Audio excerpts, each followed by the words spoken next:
My wedding day tasted like buttercream frosting, and champagne so cold it made my teeth ache.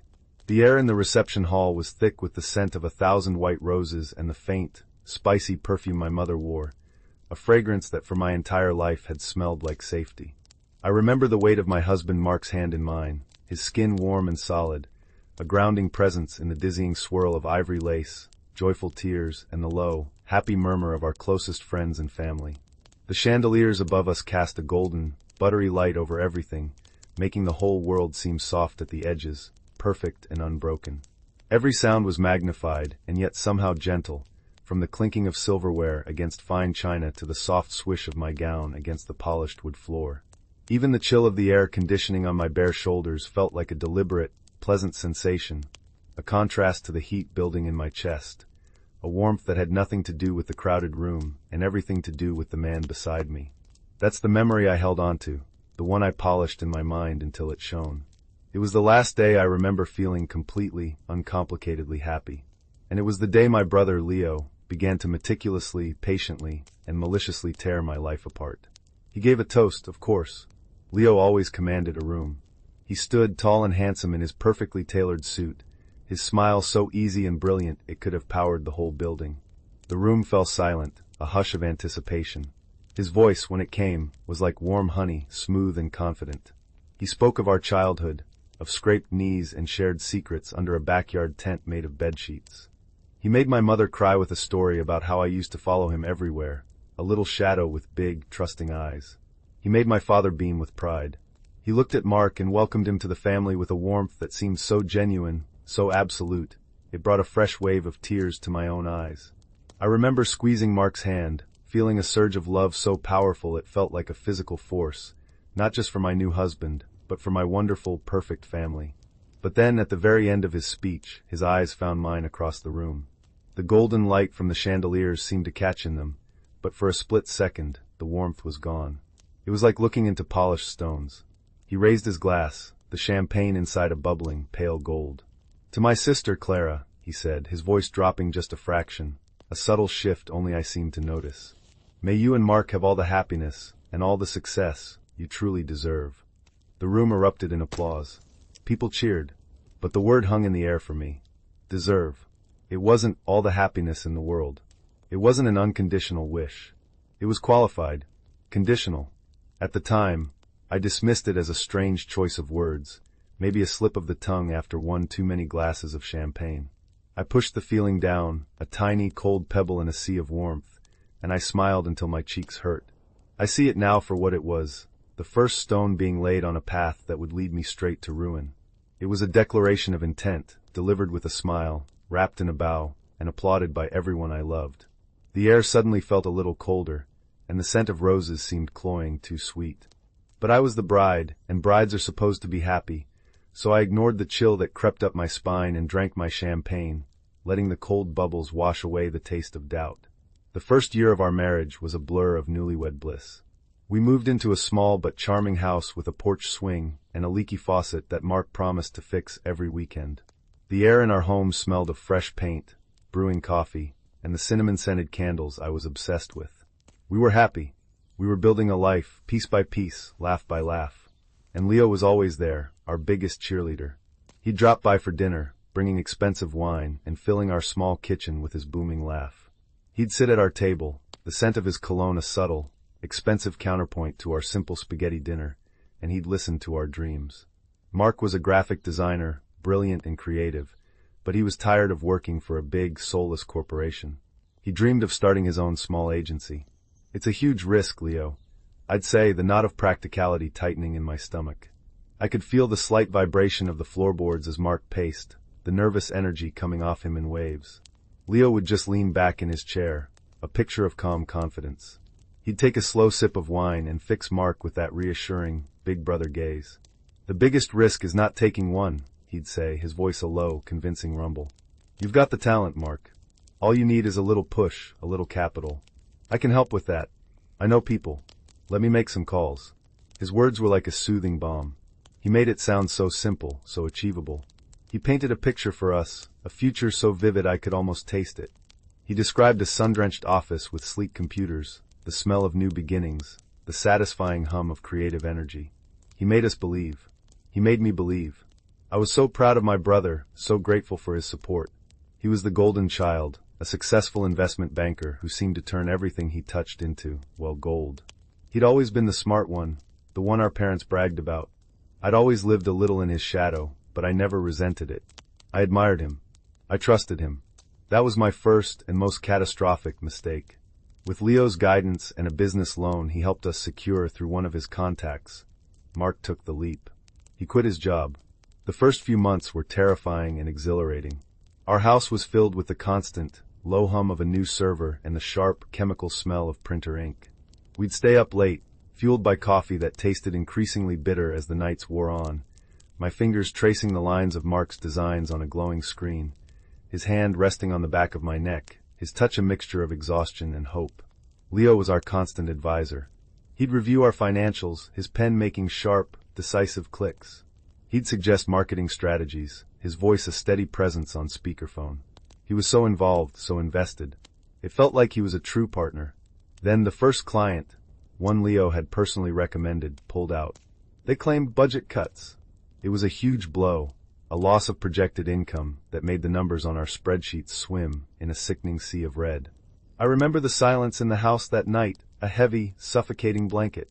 The only sound was the quiet drip, drip, drip of that faucet Mark still hadn't fixed, each drop landing like a tiny hammer blow against my frayed nerves.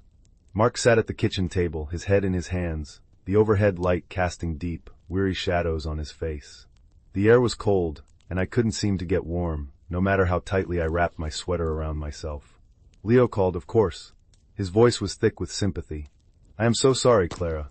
I feel responsible. This market, it's just so volatile. Don't worry. We'll bounce back. This is just a bump in the road. He sounded so sincere. I clung to his words, to his confidence. He was the expert. He knew what he was talking about. We just had to trust him. But it wasn't just a bump. It was the beginning of a landslide. Another client, also a connection of Leo's, folded completely, their final check bouncing with a finality that felt like a slap in the face. Suppliers started demanding payment up front. The loan repayments loomed, a monstrous, growing shadow. The scent of cinnamon in our house was replaced by the stale, metallic smell of fear. The easy laughter that used to fill our rooms faded, replaced by tense whispers and long, difficult silences. Mark grew thin, the skin around his eyes tight and bruised looking from lack of sleep. Sometimes I'd wake up in the middle of the night to find his side of the bed cold, the sheets rumpled and empty. I'd find him in his home office, bathed in the sterile blue-white light of his computer monitor, staring at a screen full of numbers that didn't add up. The soft clicking of his keyboard was the new, miserable soundtrack of our lives. We started to fight, small, petty arguments born from the immense, crushing pressure. Fights about money. Fights about whose turn it was to take out the trash. Fights about nothing that were really about everything. Through it all, Leo was our rock. He'd take us out to dinner at fancy restaurants we couldn't afford, places where the air smelled of garlic and expensive perfume, and the waiters moved with a silent, ghostly grace.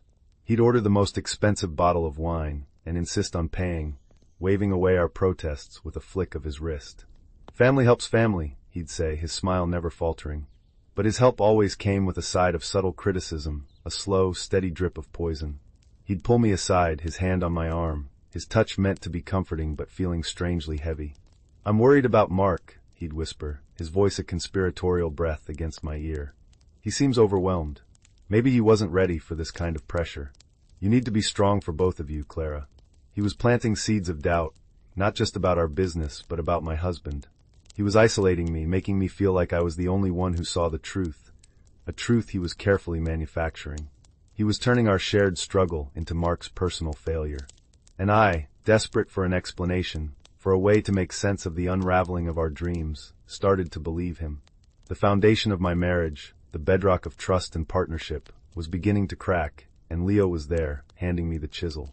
The breaking point, the moment we went from sinking to free-falling, came on a cold, rainy Tuesday in October. I remember the day with a painful clarity, the world outside our windows a wash of gray, the rain drumming a relentless, dreary rhythm on the roof. The air in the house was damp and smelled of wet leaves and despair. We had just received a final notice from the bank. The word foreclosure was printed in stark, merciless black ink. It felt like a physical blow, knocking the air from my lungs. Mark and I just sat on the couch, the letter lying on the coffee table between us like a dead thing. We didn't speak. The silence was filled with the sound of the rain and the frantic, terrified thumping of my own heart. That's when Leo called. It was almost as if he had a sixth sense for our moments of deepest desperation. His voice on the phone was different this time. It wasn't just sympathetic, it was excited, electric with a new energy. "Clara, stop everything," he said, his voice a sharp crackle over the line. "I have it. The solution. The way out. I have to see you both. Now." He arrived less than an hour later, bringing the storm in with him. His coat was damp, leaving a dark trail on our wooden floor, and his cheeks were flushed from the cold. He smelled of rain and ambition. He didn't even bother with pleasantries. He strode into our living room, a leather briefcase in his hand, and spread a sheaf of glossy papers across our coffee table, right on top of the foreclosure notice. The papers were crisp and new, and they had the sharp, clean scent of a professional print shop. "This," he announced, his voice booming in the quiet room, "is a game changer." He tapped a finger on a prospectus for a company I'd never heard of, a tech startup specializing in some kind of revolutionary data compression. The prospectus was filled with charts and projections, all of them soaring upwards in aggressive, optimistic lines. They're on the verge of a breakthrough. A major patent is about to be approved. This stock is going to explode. I'm talking a tenfold return minimum. This isn't just a way to save the house, Clara. This is a way to set yourselves up for life. Mark, who had been a listless, gray statue on the couch, slowly sat up. A flicker of something I hadn't seen in months, a spark of hope, ignited in his tired eyes. He picked up one of the papers, his fingers tracing the graphs. The rustle of the thick paper was the loudest sound in the room. "Leo, this looks incredible," he breathed. "But how? We have nothing. We have less than nothing." Leo's smile was wide and predatory. "That's the beauty of it. My firm is putting together a private investment pool. Because you're family, I can get you in on the ground floor. Before the public announcement, before the stock goes stratospheric. It's an exclusive opportunity." He leaned forward, his voice dropping to a low, persuasive hum. "I know things are tight, but you have to find a way. Scrape together everything you can. Your savings, your retirement accounts, even the equity in this house. You can take out a second mortgage. It will be for a few weeks, a month at most. Then, you pay it all back and you're free. You're more than free." I felt a cold knot of dread in my stomach. It was too much, too fast. A second mortgage, Leo? Our savings are gone. We'd be betting everything we have left, and everything we don't, on this. The air felt suddenly thin, hard to breathe. The rhythmic drumming of the rain on the roof sounded like a warning. Leo turned his full attention to me. His eyes were dark and intense.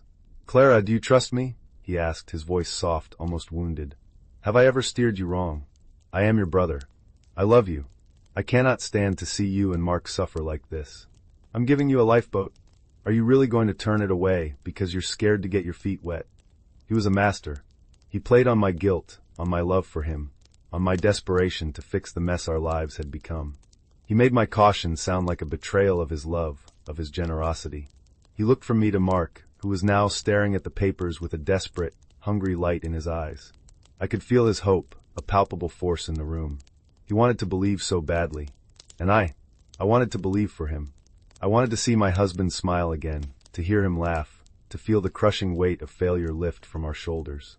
I wanted our life back. So against every screaming instinct in my body, I nodded. The single, small movement felt like I was stepping off a cliff. The decision was made.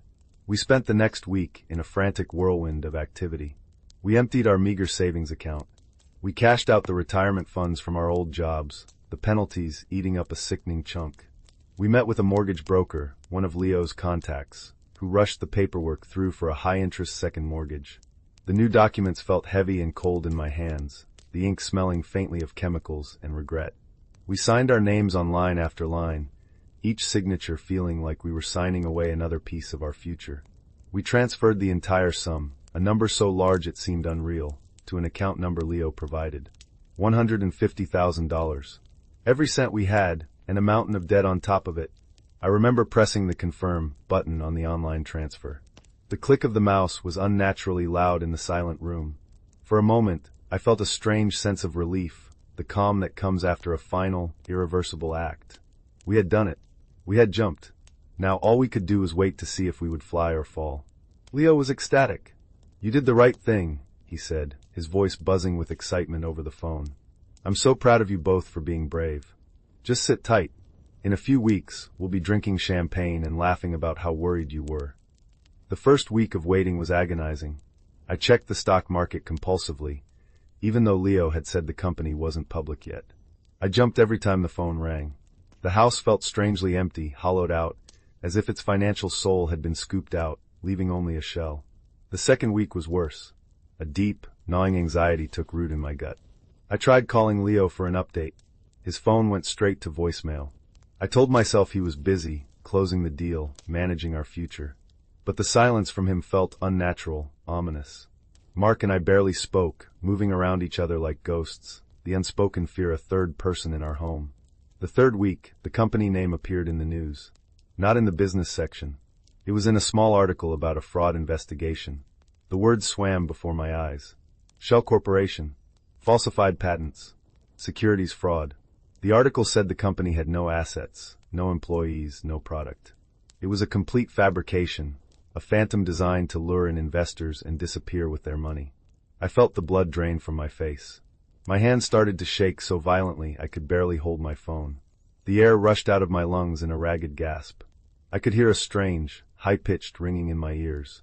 It couldn't be. It had to be a different company, a mistake. I called Leo again. Voicemail. And again. Voicemail. Panic, cold and sharp, clawed its way up my throat. I called his office. A polite, detached receptionist informed me that Mr. Hayes was on an unscheduled leave of absence. She had no information on when he would return. That's when I knew. It wasn't a mistake. It wasn't bad luck. It wasn't a volatile market. It was him. This whole time, from the very first failed client to this catastrophic, life-destroying scam, it was all him. The lifeboat he'd thrown us was a beautifully painted anchor, and he had just watched, with a smile, as we tied it around our own necks. We hadn't just fallen. We had been pushed. The rain had stopped, but I had never felt so cold in my entire life. The world wasn't gray anymore. It was a stark, terrifying black. And in the center of that darkness, I could see my brother's smiling face. The weeks that followed were a waking nightmare. The foreclosure notice was no longer a threat. It was a reality, a countdown to the day we would be homeless. The bank was relentless, the calls and letters a constant, brutal reminder of our stupidity. We were drowning in a sea of debt, so vast I couldn't comprehend it. Mark completely shut down. The spark of hope Leo had ignited in him was extinguished, leaving behind a hollow, vacant emptiness. He would sit for hours in his now useless office, staring at the blank screen of his computer, the room smelling of dust and shattered dreams. He barely ate. He barely spoke. He was a shell of the vibrant, passionate man I had married. I felt a chasm opening between us, a gulf of shame and despair so wide I didn't know how we could ever cross back to each other. And my family? My parents? They were frantic with worry, but their worry was all directed at the wrong person. They called me every day, their voices tight with anxiety. "Have you heard from Leo? We can't reach him. Is he all right? We're so worried." They knew about our financial troubles, of course. Leo had made sure of that. He had spent months painting a picture for them of a feckless, irresponsible Mark and a naive, struggling Clara. Now, with Leo missing, their narrative was complete. Their brilliant, successful son had overextended himself trying to help his flailing sister and her incompetent husband, and had now disappeared under the strain. Every phone call was a fresh torment. How could I tell them? How could I say the words, "Your perfect son, our golden boy, is a monster who has deliberately and methodically destroyed our lives"? It sounded insane. It sounded like a lie born of jealousy and failure. I had no proof, only a gut-wrenching certainty that felt as solid and real as the floor beneath my feet. The company was a fraud, and Leo was the only one who had led us to it. It was simple, yet unbelievable. The day came when the eviction notice was posted on our front door. A bright orange sticker, a public declaration of our failure. I remember peeling it off, the adhesive making a sickening, ripping sound. My hands were shaking. That was the moment something inside me shifted. The despair, the shame, the grief, they were still there, but something else rose up to meet them, rage. A white-hot, clarifying anger that burned away the fog of helplessness. I would not let him get away with this. I would not let him shatter our lives and then simply vanish, leaving us to be swept away with the wreckage while he played the part of the concerned, missing brother. I needed proof. I started digging. It became my obsession, a singular focus in a world that had crumbled to dust. I spent days and nights in Mark's office, surrounded by the ghosts of his dead business. The air grew stale, thick with the smell of old paper and lukewarm coffee. I started with the investment paperwork. I read every line of the fine print, my eyes burning from the strain. I looked up the shell company, Innovate Dynamics.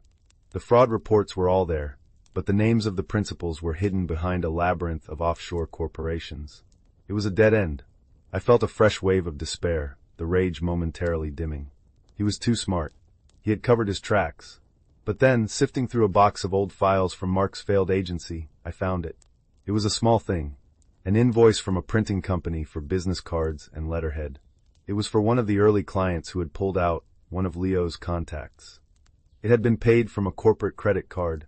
Out of a desperate, last-ditch curiosity, I looked up the printing company. Then I looked up the address listed for the client. It was a mail drop box. The phone number was a disposable burner phone. The whole company was a phantom, just like the last one. A chill, colder than any I had felt before, snaked down my spine. This wasn't a one-time scam. This was a pattern. He hadn't just pushed us off a cliff.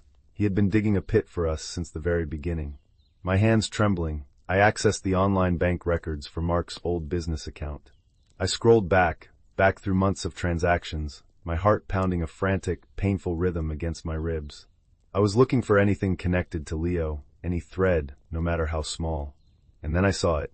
A series of small, seemingly random payments made to a vendor I didn't recognize. The name was innocuous, GP Solutions. The amounts weren't large, just a few $100s here and there, coded as consulting fees. Mark probably wouldn't have even noticed them. But I remembered something. Years ago, Leo had a dog, a golden retriever he adored. Its name was Gatsby, and Leo's middle name was Paul. GP Solutions. My blood ran cold. It was a long shot, a wild guess, but it was all I had. I needed more. I needed access to Leo's life. I knew the password to our family's shared cloud account, where my mom stored thousands of photos. I logged in, my fingers fumbling on the keys. I felt a pang of guilt, like a trespasser, but I pushed it down. I wasn't just looking through family photos. I was hunting. I opened Leo's folder. It was mostly pictures of his vacations, his friends, his perfect, curated life. But then I found a subfolder labeled Documents. It wasn't password protected. He was arrogant. He never thought anyone would look. He never thought I would look. Inside was a treasure trove of his entire life. Bank statements, credit card bills, tax returns, and the incorporation papers for a small consulting firm. The name of the firm was GP Solutions. My breath hitched in my throat. I opened his bank statements, and there they were. The payments from Mark's business account, landing neatly in Leo's personal checking account. He had been stealing from us from the start, small amounts, bleeding us dry while pretending to help. But there was more. I found a wire transfer confirmation. A huge one. A transfer of nearly $150,000 from the investment company's bank account to an untraceable, offshore account in the Cayman Islands. The transfer was dated the day after we sent him our money. I felt a dizzying, sickening vertigo. It was all there in black and white. The careful, long-term sabotage. The petty theft. The final, devastating betrayal. He hadn't just tricked us. He had stolen our life savings, our home, our future, and funneled it directly into his own pocket. The lifeboat hadn't just been an anchor. He had sold it to us. I printed everything. The bank statements, the incorporation papers, the wire transfer. The printer hummed in Word, spitting out page after page of his treachery. The smell of hot toner filled the small room, a bitter, acrid scent that I would forever associate with the ugliest truth I had ever known. I stacked the papers, the pile thick and heavy in my hands. It felt like the weight of his sin made tangible. My parents had been calling, their voices growing more and more hysterical. They had organized a family dinner for that Sunday. Just to be together, my mother had said, her voice trembling. In case there's news about Leo. It was the perfect stage. He wouldn't be there, of course. He was a coward. But his ghost would be, his image as the perfect, loving son. It was an image I was about to burn to the ground. That Sunday, I walked into my parents' house, the house I grew up in. The air was thick with the familiar, comforting smells of my mother's roast chicken and garlic potatoes. A fire crackled in the hearth, casting a warm, flickering light on the walls. It was a scene of perfect domestic peace. A complete and utter lie. My parents rushed to me, their faces etched with worry. My father hugged me, his big frame trembling slightly. "Any word, Clara?" he asked, his voice rough with emotion. I pulled away from him, my body stiff. I walked to the center of the living room and placed the thick stack of papers on the polished surface of the coffee table. The thud it made was loud and final in the quiet room. "I know where Leo is," I said, my voice cold and steady, a stranger's voice coming from my own throat. "Or at least, I know what he's done." And then, as the comforting smell of roasting chicken turned to ash in my nostrils and the warm firelight seemed to cast long, monstrous shadows on the walls, I told them everything. I laid out the proof, page by painstaking page, and I watched as the world they had built, the family they thought they knew, shattered into a million irreparable pieces. My mother was the first to break. A low, guttural sob tore from her throat as I laid out the final bank statement showing the transfer to the Cayman Islands. Her carefully composed face crumpled like a piece of paper, the color draining from her cheeks. She sank onto the sofa, her hand flying to her mouth, the scent of her spicy perfume suddenly overwhelming, suffocating. My father stood frozen, his face a mask of disbelief. He stared at the papers, then at me, then back at the papers, as if he could force them to say something different through sheer will. The only sounds in the room were the crackling of the fire, my mother's ragged sobs, and the frantic beating of my own heart against my ribs. "No," my father whispered, the word a puff of air, devoid of conviction. "No. There has to be a mistake. An explanation. Leo, he wouldn't." "He did," I said, my voice hard, merciless. The warmth I once felt in this room, the lifetime of safety and comfort, had evaporated, leaving behind a sterile cold. "Look at it, Dad. It's all there. He didn't just let us fail. He orchestrated it. He pushed us toward bad clients. He bled money from Mark's company into his own pocket. And then he took every last cent we had and disappeared. He didn't disappear because he was under strain. He disappeared because his work was done." I watched as the slow, agonizing poison of the truth seeped into them. I saw the denial in my father's eyes war with the undeniable proof in his hands. I saw my mother's grief for a missing son transform into the horrified grief for a monstrous one. The perfect portrait of our family was cracking, ugly fissures spreading across its surface, revealing the rot underneath. For years they had seen only what they wanted to see. Leo, the brilliant success, and me, his quiet, less ambitious little sister. They had built him up on a pedestal, so high they couldn't see the person standing on top of it. "Why?" my mother wailed, her voice muffled by her hands. "Why would he do this to his own sister?" And in that moment, I finally understood. I thought back to my wedding day, to that flicker of coldness in his eyes during the toast. "May you have all the happiness you deserve."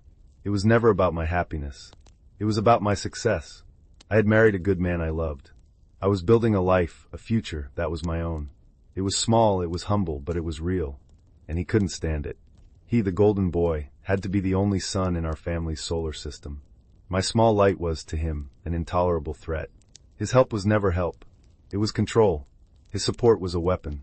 He didn't want to lift me up. He wanted to keep me beneath him, a perpetual damsel in distress that only he could save, reinforcing his role as the brilliant, indispensable son. When my happiness became independent of him, he had to destroy it. Because of jealousy, I said, the word tasting like bile in my mouth. Because he couldn't stand to see me happy with someone else, building something that was mine. The argument that followed was brutal. My father, desperate to cling to the image of his son, tried to find holes in my story. Maybe someone framed him. Maybe he was a victim too. My mother just wept, a deep, soul-shaking sorrow that filled every corner of the room. I held my ground, pointing to the facts, my voice raw as I forced them to look, to truly see the son they had raised. The smell of the roasting chicken began to burn, a foul, acrid smoke wafting from the kitchen, a fitting scent for the incineration of our family. I left them there, sitting in the ruins. Walking out of that house felt like walking away from my entire childhood. The cold night air was a shock to my lungs, a clean, sharp contrast to the toxic atmosphere inside. I drove home, to the house that would soon not be ours, the familiar streets of my hometown feeling alien and hostile. When I walked inside, Mark was standing in the hallway, his posture stiff, his face pale in the dim light. He had heard my car pull up. "How did it go?" he asked, his voice a hoarse whisper. I didn't answer with words. I just walked into his arms and held on, my body trembling with the aftermath of the confrontation. He held me back, his arms a solid, warm circle in the wreckage of our lives. For the first time in months, I felt that chasm between us begin to close. We were no longer two separate people drowning in our own private despair. We were a unit. We were a we again. We had lost everything, but in that moment, holding each other in our cold, empty house, I knew we hadn't lost each other. And that was something Leo could never take from us. We never heard from Leo again. He vanished completely. My parents eventually, brokenly, accepted the truth. They hired a private investigator who confirmed everything I had found. The betrayal broke something in them, something that could never be repaired. My father seemed to age a decade in a matter of months, his shoulders stooped, the light gone from his eyes. My mother retreated into a quiet, fragile sadness. Our relationship with them became strained, tainted by the ghost of their lost son and the guilt of their own blindness. Every conversation was haunted by what was unsaid. We lost the house.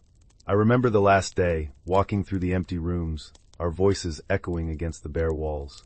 The air smelled of dust and memories. We packed what little we had into a rented van, the squeak of the packing tape a final, mournful sound. We left my hometown, the place of my birth, the scene of the crime, and we didn't look back. We moved to a tiny apartment in a city 3 states away, a place where no one knew our names or our story. It was a brutal, humbling new beginning.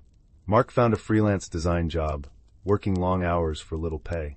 I took a job as a waitress in a small diner that always smelled of grease and burnt coffee. It was exhausting, soul-crushing work. My hands were perpetually chapped, and my body ached at the end of every day. But with every dollar we saved, with every bill we paid off, we were laying a new foundation, one built not on a lie, but on our own hard work. Slowly, painstakingly, we began to heal. We talked for hours, unraveling the months of pain, fear, and misunderstanding that Leo had so skillfully woven between us. We learned to trust each other again, a deeper, more resilient trust forged in the fires of betrayal. We found a new kind of happiness, a quieter, more cautious joy. It wasn't the giddy, sun-drenched happiness of our wedding day. It was something more profound, something earned. It was the warmth of Mark's hand in mine, as we walked through a park in our new city. It was the shared, tired smile over a cheap dinner in our cramped kitchen. It was the simple, unshakable knowledge that we had survived the worst together. It has been 5 years now. We have a small but thriving life. Mark's freelance business has grown, and he finally has his own agency again. A 2-person operation he runs from a spare bedroom that smells of fresh coffee and creative energy. I went back to school and became a paralegal. We live in a modest house, one we can afford, with a small garden out back where I grow tomatoes. Sometimes, on a quiet evening, I'll sit on our porch, the air smelling of damp earth and blooming jasmine, and I'll think of him. I don't feel anger anymore, not the burning rage I once did. All I feel is a deep, hollow pity. He has his money. He is probably living a life of luxury on some remote, sun-drenched island. But he is alone.